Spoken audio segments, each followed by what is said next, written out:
Well, hey everybody, it's Pastor Chris. I hope you're doing fantastic as we continue here with week 2 of Prosper the City.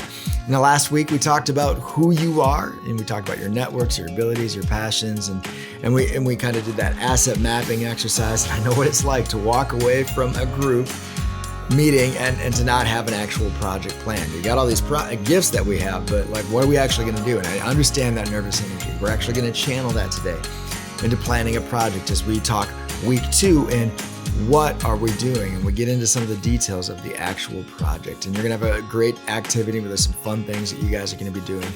But just like last week, before you get into today's discussion, you're gonna read an account from the stories of Jesus, and then you're gonna respond with the same 3 questions. What does this tell me about people?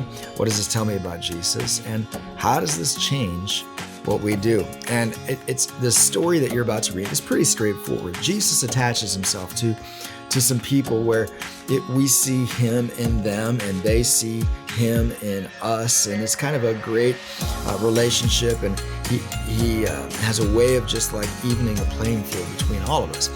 But in the middle of the story, I want you to notice how simple the acts of service are.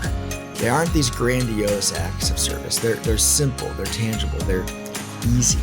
And in your planning today, don't underestimate, don't undervalue simple acts of service, helping a neighbor or doing litter pickup or whatever it might be.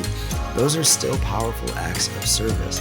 And I know what it's like. You know, maybe you guys are going to be planning a great, huge project, but again, my encouragement to you is to not undervalue the simple and small. You guys have a great discussion today, and we'll see you soon. Bye-bye.